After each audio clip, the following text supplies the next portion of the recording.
Hi, this is Robert Scheer with another edition of Sheer Intelligence. And the intelligence this time comes from somebody I know as an incredibly important sentient human being, Ron Kovic. I was really excited about doing this. This is going to be more of a conversation than an interview. I've done a number of interviews over the years with Ron, but the 4th of July is very special, as people know from the movie where Tom Cruise played Ron Kovic, and they know from his book, Born on the 4th of July, which is one of the really great, I wouldn't say just anti-war, war books dealing with the horror of war. And Ron Kovic was paralyzed in Vietnam from the chest down. And I've known him after he got out of the VA hospital, but I've known him for about a half century. No exaggeration. I think it's precisely a half century.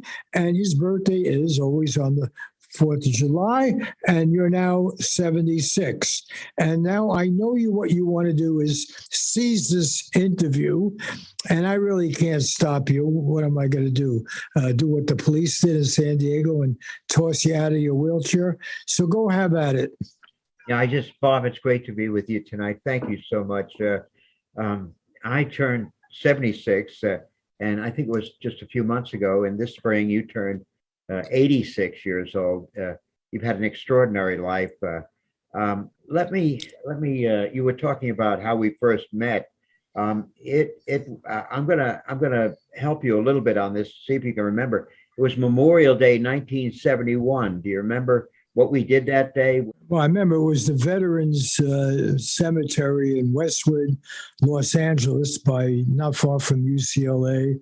Right. And there had been a demonstration, and then everybody went home after that. And we started talking, and I think we were there for, 3-4 hours. A couple of hours until it got dark in the cemetery. We stayed, and I was amazed that they didn't throw us out. And, and it was a very meaningful conversation because I knew about Vietnam from having gone there as a journalist and writing about it and warning quite a few years before you went as a Marine.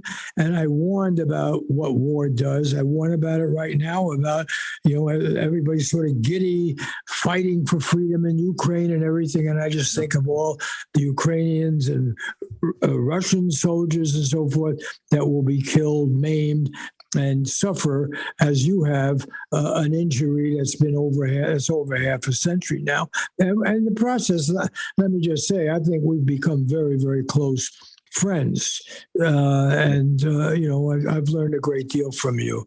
And so, but, let's not get away from the subject. You wrote this really important book, Born on the 4th of July. You wrote another one after that about the veterans movement. I know you're working on a book right now. Yeah. And, it was a famous movie where Tom Cruise, I think, brilliantly portrayed you.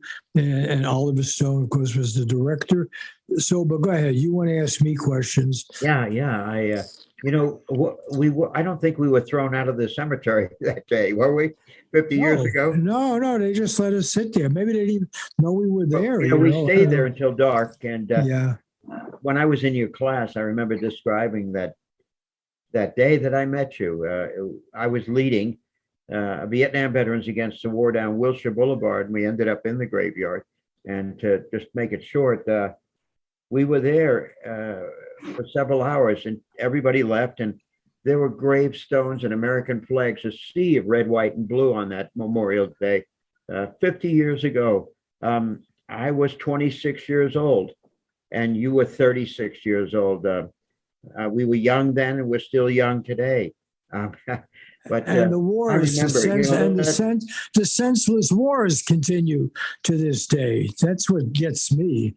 It's not a war game. People, you've been in that wheelchair, and it's been very difficult. And when you just recently had yet another infection, you got all these tubes going into you, and you've done an incredible job as a public intellectual, as a writer, raising these issues. But there've been a number of times when I've invited you to my class, and you were back in the VA hospital.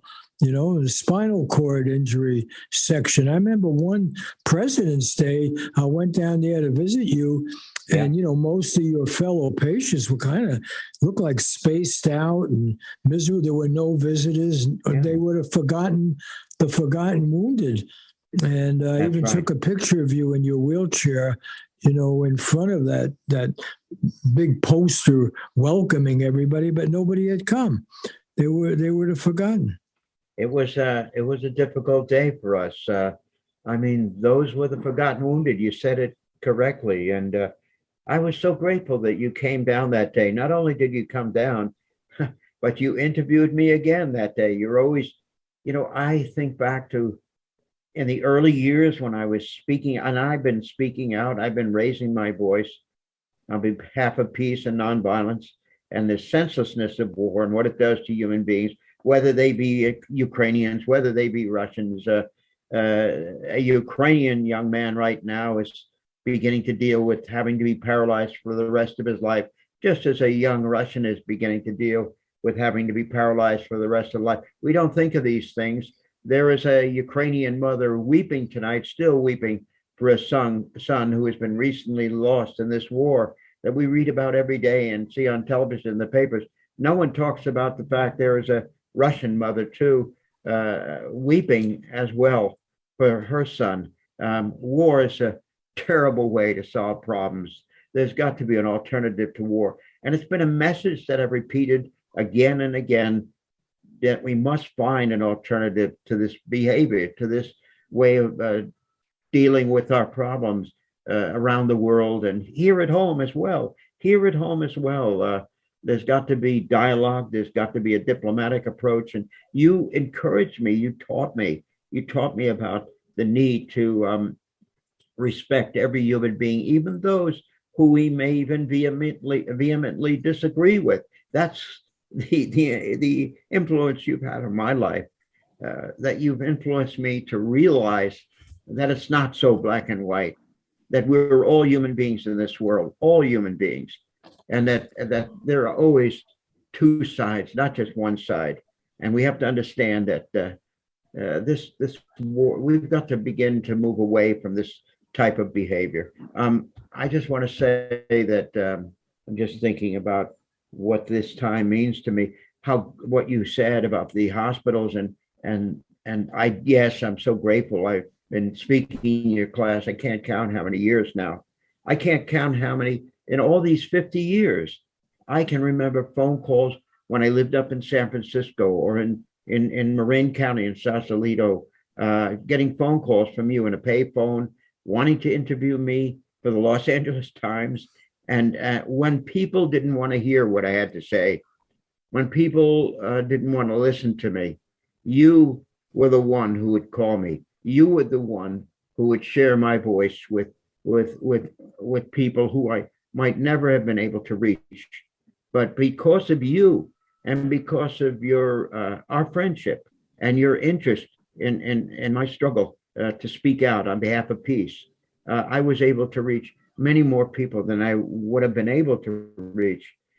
You would call me. I can remember you would call me in New York when I lived there on Long Island. You call me up in the Bay Area when I lived there, and I would get calls from time to time throughout. Believe me, and even up until the other night, you wanted to interview me for this, and I so much wanted to interview you.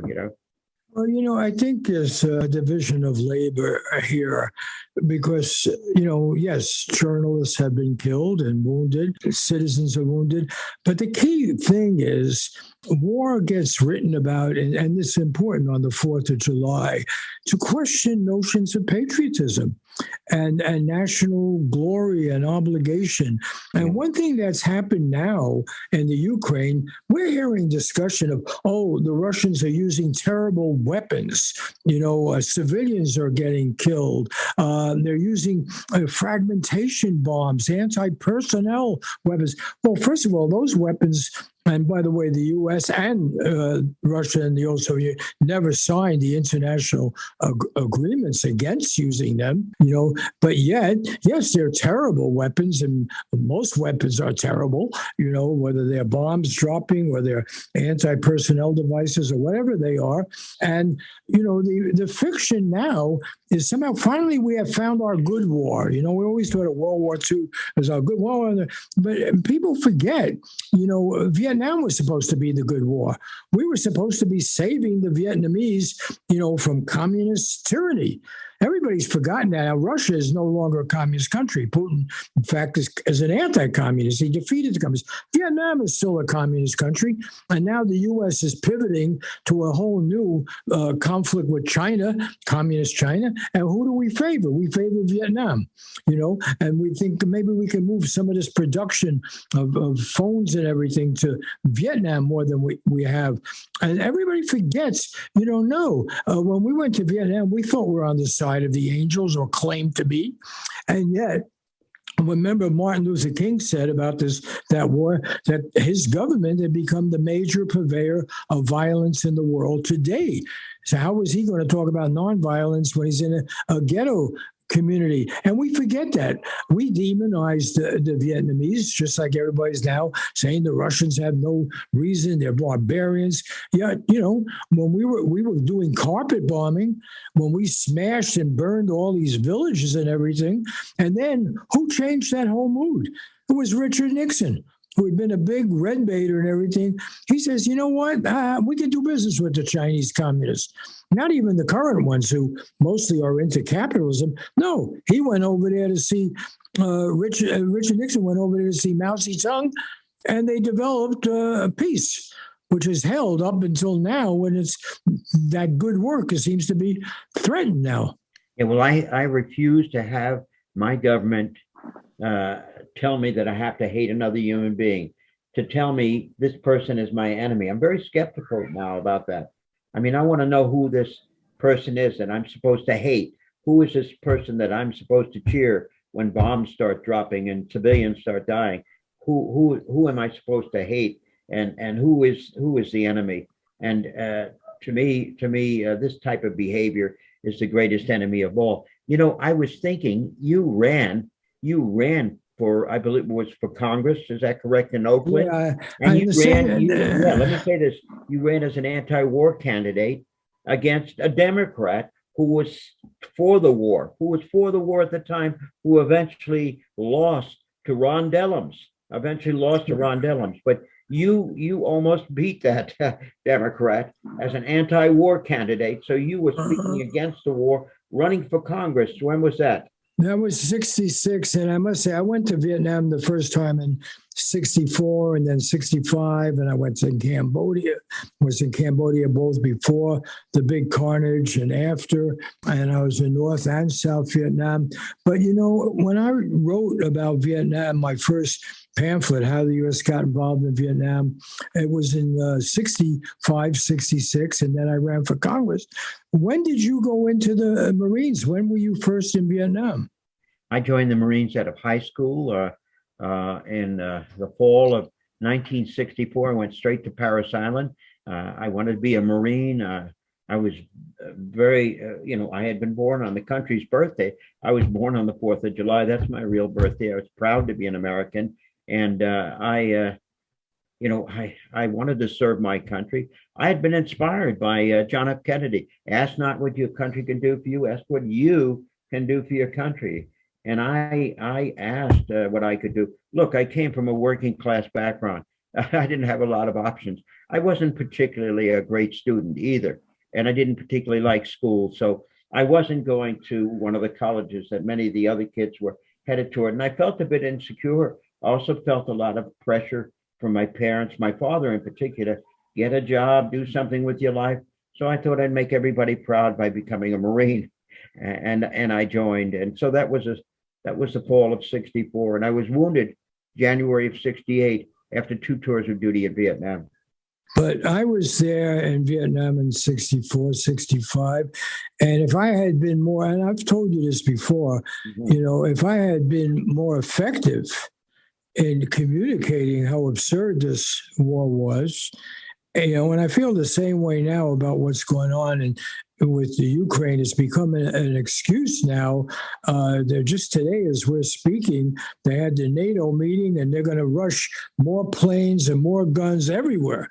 And we're going to take on China, and NATO is now, we don't even talk about the UN. Talking about NATO, a military alliance that was supposed to have to do with the Cold War. Now, we're going to just send more of these weapons, and the whole assumption is somehow there isn't even talk about peace movement. There wasn't even one Democratic member of Congress who voted against the latest military appropriation. There's $50 billion, put more weapons there. There's no one talking about making peace now. That's considered old-fashioned, and yet who's dying? We're going to fight that until the last Ukrainian, maybe the last Russian. And as I say, there's a kind of giddiness. The only way I can describe it, and what's really scary now is the possibility of nuclear war.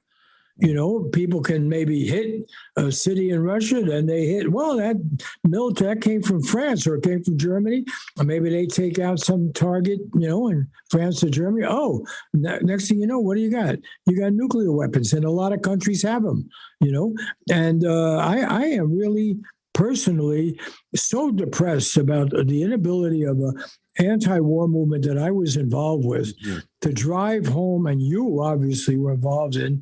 Where's the peace movement now? Where's the anti-war movement? Let me just say this, that, our government, this administration, they're playing with fire right now, playing with fire. It's dangerous what's happening. It's dangerous. And anything could set this off. Look back at history. Look at what has happened throughout history, just over the last century or so. What's happened, how wars have started. Wars started, what was it, Sarajevo by a single gunshot, and how many people at the end end up suffering because of this, millions of people who died. I mean, we've got to be much more circumspect, much more cautious, much more thoughtful and diplomatic. We need to find alternative solutions. We need diplomacy. We need to find ways to solve this problem without getting ourselves in an even wider war. If you talk about diplomacy now, people say you're unpatriotic. I mean, it's unbelievable. Robert McNamara, our former Secretary of Defense, I just did the last podcast I did 2 weeks ago, was with his son, who wrote a great book about his father, and who could never, ever really finally say what, was so obvious even to Robert McNamara, that war never made any sense. The war that caused you to be paralyzed for more than a half century, and Robert McNamara ended up going to Vietnam and meeting with General Giap, the so-called victor of the war, and admitted that, he used the figure 3.5 million people had died, but actually it's more like 5-6 million people died, and a lot more injured and so forth. And he said it never made any sense. And that's what it's very interesting. It was John Kennedy who would say, we get involved. Oh, just a little bit, like we're doing now. We'll just send this aid and this truce and this thing.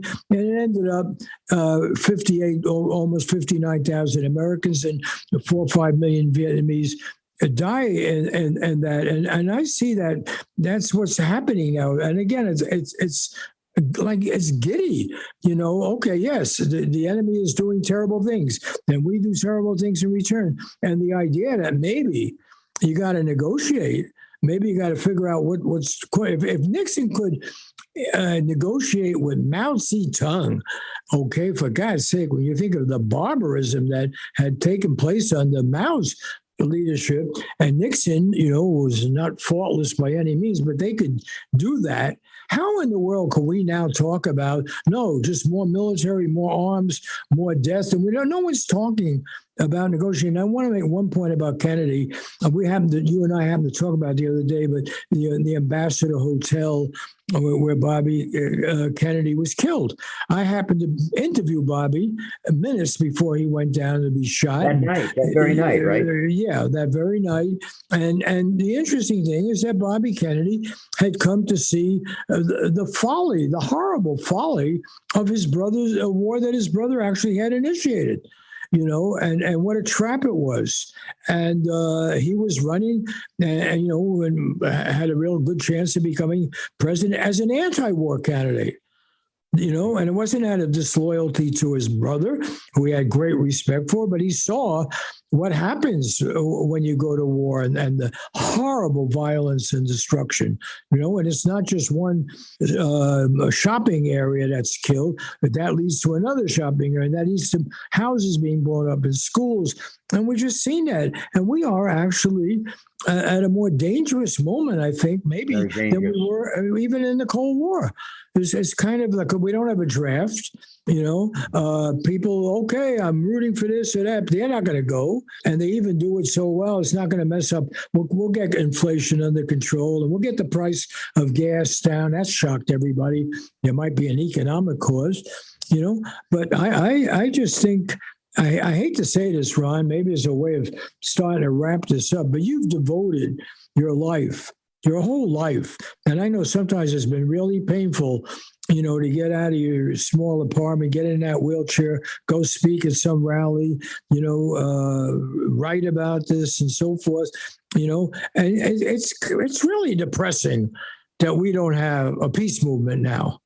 I'm not saying you take one side or another, you apologize for anybody, but we just don't have people say, wait a minute, this is not a game. This is deadly serious. And what, civilian casualties? That's the norm. I wonder what Martin Luther King would think if he were alive today, what he would think about all of this. I know that he would be on the side of peace. I know that he would be on the side of diplomatic solutions. I know that he would be struggling with everything within him to avoid the dropping of bombs and the killing of human beings. Do we ever think about the human cost of war, the physical, psychological effects that war has on human beings? Human beings, not just one particular country, the Vietnamese as well as the Americans. There's a young Vietnamese boy out there somewhere in a wheelchair. There's a young Vietnamese boy somewhere in Russia. There's a young Russian who is in a wheelchair, or Ukrainian.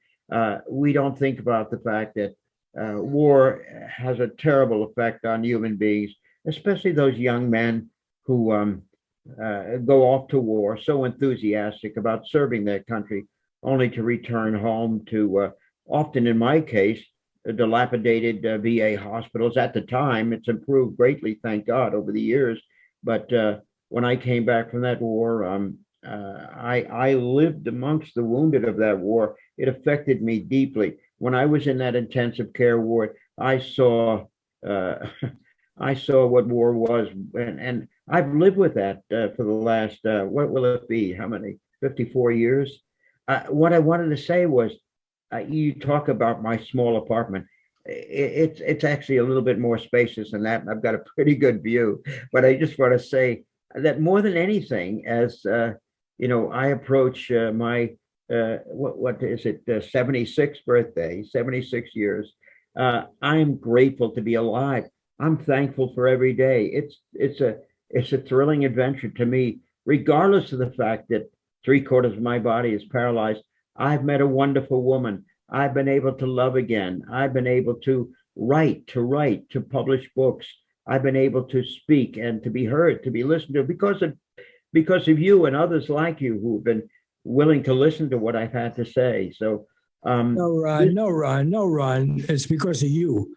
You found the inner strength. You had the incredible willpower to overcome. I mean, I'm not going to bullshit you. I see what you go through on a daily basis. I can't believe it. I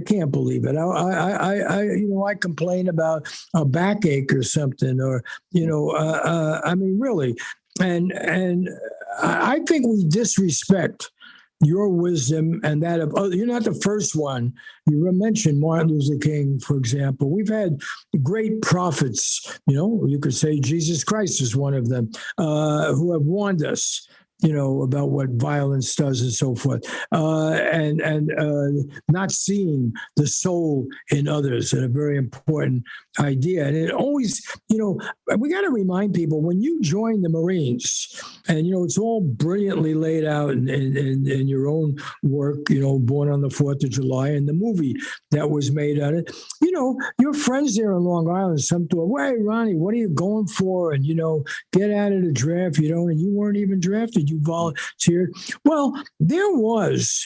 And I was a very strong critic of that war. I wrote a lot about it. But one could make an argument, a moral argument of why intervention was required, right? Oh, there were Catholic refugees from the North, and the communists were in the North, and Ho Chi Minh, and there was this issue and that issue, and it's always complex, and there's always good and evil floating around, and you could say the same thing about every single conflict, and the point is you then say, okay, let's step back and put sanity into it. Time for a break, and we'll be back in a few minutes. How can you support KCRW? Lots of ways. Subscribe monthly, just like you do to streamers, publishers, and that box for your dog. And donate your car. Vehicles don't last forever. When it's time to retire your car, truck, boat, motorcycle, RV, or riding mower, hit us up. We'll take it off your hands and turn it into great radio. Just go to kcrw.com/cars. Minutes. We're back with Scheer Intelligence and our guest. Now, I do want to say something. You mentioned this wonderful woman, and I want to give her credit. Usually at the end of these podcasts, I thank, I'll even do it now, I thank Christopher Ho and Laura Kondurzian at KCRW. I thank Joshua Scheer, our executive producer, Natasha Kimi Zapata, who writes all this, the JKW Foundation for giving support. But I'm not ending the show there because the woman you just alluded to made this interview possible. She's our techie tonight. So could Terry Ann speak into the mic? And what I'd like to ask you is your view of what Ronnie goes through and where he finds the strengths. If you don't want to do it, it's okay. I didn't warn you in advance, and I don't want to put you on the spot. But I've seen you. I know how important you are to Ronnie's survival and brilliance. So could you say something? I would love to. Thank you very much, even for asking me. It's an honor. Ronnie's an incredible person. And from the first time I met him, I knew something was special about him. Where he gets his strength, I don't know. Some days, he never has a bad day. Like I call him in the morning and I say good morning, and he'll say, "Isn't it a beautiful day? It is a fabulous day."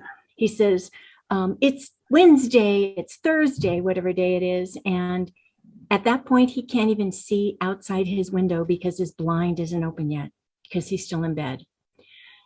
Ronnie's optimism, his faith, the way he looks at life and the way he treats people, it has been like a moving drama in front of my eyes. I've seen this man get more and more beautiful each day. I can't explain how special he is. I'm telling you, Bobby, he's just the most amazing man I've ever met, with the way he looks at life and the way he loves, and the way he loves everyone, every single person who comes up to him. I've never seen him turn anyone away. He is gracious, humble, and polite to everyone. I don't know if that's what you're looking for, but I feel blessed to have met Ronnie Kovic. He is an incredible human being, and my image of what a true man is. Well, Let me just have you add one story to that, because I'm going to post that video of when they honored Bruce Springsteen and forget a couple other people at the Kennedy Center. Bruce Springsteen, who had met Ronnie after having read his book, I believe at the hotel swimming pool. He can mention it, but you went back to Washington, and it's a human story, and I just want you to tell me about, we're talking about a person who now has to be lifted into his bed, and has someone who comes in the morning and comes back at night, and yet has managed to travel all over the world, give speeches, be out there and do it in the way you just so beautifully described, without self-pity, which he's certainly entitled to, without bumming everybody out, and yet you know better than anyone the threat of his injuries, how close he is to death on one occasion after another when he has to rush back to the hospital. But just tell that scene in the hotel room. I want to end on a positive note. So, okay. Yeah, I will. Okay. A lot of people don't understand what it's like to travel with Ronnie. And when we were traveling to Washington, D.C., we were staying at this lovely hotel, the Mandarin Oriental, and we had this lovely suite. And we got there after, it's a lot to travel in a wheelchair, because you go from a manual wheelchair to a aisle chair, yeah, and then you have to be transferred back from the aisle chair into the manual chair, and then by the time we get to the hotel, we're pretty exhausted, and we come in, like I say, it was a beautiful, beautiful room. And after a long day, we're getting ready to get into the bed, and Ronnie looks at the bed and he says, I don't know how I'm going to get in there. It's very high. And it truly was. It was very, very high. And he says, I'll sleep on the couch. I said, no, you're not. I said, you can't sleep on the couch. And I said, we'll figure it out. I said, get the wheelchair. So I put the wheelchair close up to the side of the bed. And the way Ronnie would get into bed is he would use his upper arms. In other words, if you were sitting in an armchair, you hold on to the sides of the wheelchair, the arms, lift yourself up, and he would lift himself into his bed. Well, his mattress was low. He could do that. This was high. So we're up against the side of this bed. There's no way he can lower himself into it. So I said, okay, you get yourself high enough just so I could get in back of you. And what I did is I went under his little tuchus and I flipped him onto the bed. And I mean, poor guy. I mean, I think he might have been airborne there for a second. And I was a little too strong. I almost pushed him off to the other side of the bed, but he hung on. And so we were able to get him in the bed, which worked quite well. And then getting out, he just kind of aimed and tried to fall in the right spot. And I just tried to have the chair there in the right place. So we did this for a few nights. It was an experience. Yeah, it was an experience. He was there to honor Bruce. So that was an amazing story, Bruce Springsteen. And by the way, tomorrow is our anniversary. 16 years ago. 16 years ago tomorrow, we met at Joyce Sharman's house. Bill Sharman, the great basketball star. But we met at Joyce Sharman's house 16 years ago. We're still together. It's amazing. That's I've been with you with Sharman's and the late Sharman, and that's a beautiful story in a way. The support that different people give each other and how they related. When we talk about do we remember and honor the veterans? And you have, yes, you've been thrown about at demonstrations by police and everything else, but nonetheless, there's been a circle of people, and Terry Ann is number one, of course, who've really, I won't say welcomed your illness, but learned to get strength from it. learn to get strength from your struggle. I certainly am among them. I just, I'm still a crybaby and I still complain a lot. But, then I think really, and a lot of people around me who know you, they feel the same way. What are we talking about, And even when I went through COVID, I thought, well, wait a minute. There's nothing compared to what Ron lives with on a daily basis. I do think, Terry Ann, maybe you should just say something about that circle of friends, because they might not always agree on politics. They might not always vote for the same people. But I've seen a lot of love and devotion in that group of people around. Yeah, and we are almost all Laker fans, probably because of Bill Sharman more than anything else. But maybe we could close on that, because it's a very positive story of support and welcome for what is always forgotten, the wounded in war. And on 4th of July, okay, there were a lot of wounded. And that's not stopped. Before the 4th of July, there were a lot of indigenous people wounded. After the 4th of July, whether you call them good or bad wars, a lot of people around the world have been hurt, killed. And so, I'll leave it to you, Terry. And you want to give the last word, or we can also let Ron pipe in and call it a night. I know he's got to get some sleep. Well, that's okay. Your comment about circle of people and the people that Ron touches, that is, it's really true, because with our friends, I can say 100% of the time, people have learned about what it is to have the type of injury that Ronnie has. They're much more aware of it. I'm very aware of it, because when Ronnie drives, he drives his own car. And of course, we go around together, his hand control car. Many, many times, even to this day, it happened not that long ago, a couple weeks ago, people park, in the hashtag where it's van accessible. They're not supposed to park there. They just park there. But a lot of people have come to know what it's like to have this injury through Ronnie, you know what I mean? So he also educates people as we go along, everyone we meet.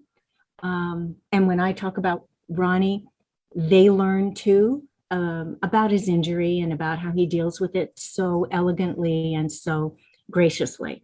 He really does. He's precious.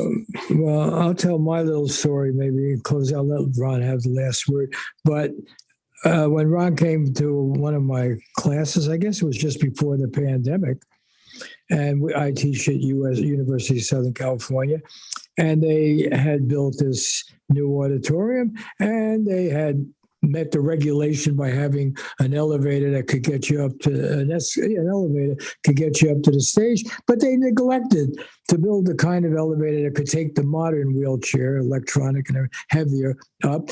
And we warned them about that, and we'd had trouble before. And when we got Ron up on the stage, we couldn't get the elevator to take him down. And we were all there for, I remember, over an hour or so, with a kind of ramp going up. And it was scary because, if you went down that ramp or the wheelchair went over, and you know what? They still haven't fixed that elevator. For all the talk in our society about the handicapped and, special parking and special this, but the fact of the matter is, whether it's injury from war or injury just being human that you're born with, or accidents or what have you, most people just don't want to think about what life is like under that kind of circumstance. And in Ron's case, 3/4 of your body paralyzed. And yet, and I think it's important to draw a very positive message, that is, I can't think of a more useful public citizen that we've had, public intellectual. Let me use that word. And I'm thrilled that Ron is now working. I know I'm not supposed to talk about it too much, but I know that, his publisher, that they're going to bring out yet another great piece of literature. So that's a good positive point. 10, you gotta keep going, Ron. You gotta stay alive. And I'm 10 years older than you. So even if I kick off, I got other people. You better not. I got other people out there. They're going to shame me. I need you. I need you, Bob. I need you as much as you need me. Believe me. Yeah. But if it does happen, I am getting up there. 76 just a kid to me. I'm 86. But seriously, Ron, you got to promise me. You don't need my encouragement, but really, that book is really going to say it. And comes out in about a year. People should be waiting for it already. But if anybody has not read Born on the 4th of July, man, this is time to do it and get a copy, give it to your grandchildren or what have you. It is the book to read about war. So should we wrap that up? You got the last word? Yes. My last word to you is I love you, Bob. I love you. Happy 4th of July. And you've inspired me for so many years. And I'm so grateful to know you. I love you so much, and I'm so proud of you. And you've been an inspiration not only to me, but to literally millions of other people. What a wonderful gift you've been. Okay, I'll take it because it's coming from you. But all right, this is not going to be our last interview. I don't want to get maudlin here. Bob, I'm amazed. Listen, you're talking about yourself. I'm amazed that I'm still here. Give me a break. Hey, tell me. Look, I do want to end on this because people don't. I mean, you handle it great. Yeah, I know that. But the fact of the matter is, I mean, I just can't describe what I've seen of your life. I'm sure what Terry Ann has seen. And the fact, it's not that, you're just sitting off and, on some porch somewhere and tell stories. I mean, you've been probably the most active human being that I know of. I mean, what else is there to do? No, but it takes work, man. It takes, that it takes getting up in the morning because I bug you early in the morning and I ask you to come speak to my class. And, your passion that this not happen to another kid from Long Island or anywhere else, Ukraine or Russia, wherever. That we lost that now. Most people, we don't have a draft. Most people don't get called up unless war comes to them, whether, in the Middle East or wherever, now in Russia, what have you, or Ukraine. And most of us, can treat it as kind of, an event that's going on. And what you are, do you have those words that you have at the end of your book? I'd love to end with that. I am your 4th of July. I'm the living death. I am the living death. Your Memorial Day on wheels. I am your Yankee Doodle Dandy. Your John Wayne Come Home. Your Yankee Doodle Dandy. Your 4th of July firecracker exploding in the grave. Okay, I can't add to that. Your 4th of July firecracker exploding in the grave. We're in a world now where the drums of war are beating louder than any time since World War II in my life. And it's done again with a giddiness, an indifference to human suffering because we put a label on the people that, the bad guys are getting killed, or let's help the good guys kill more bad guys. And if those of you who haven't seen Born on the 4th of July, it begins with Ron Kovic as a young kid in Massapequa, Long Island, being influenced by the stupidity of that war movie culture. So I think we should a little bit in this interview to try to reverse that. See you guys. And please get me a picture so I can put Terry Ann up there with you when I post this podcast, all right? Try to get me a good one, okay, in the next 8 hours. Okay. Take care, guys. Thank you. Happy 4th of July, Bob. Happy 4th of July. Thank you, Bobby. Bye-bye. See you next week with another edition of Scheer Intelligence.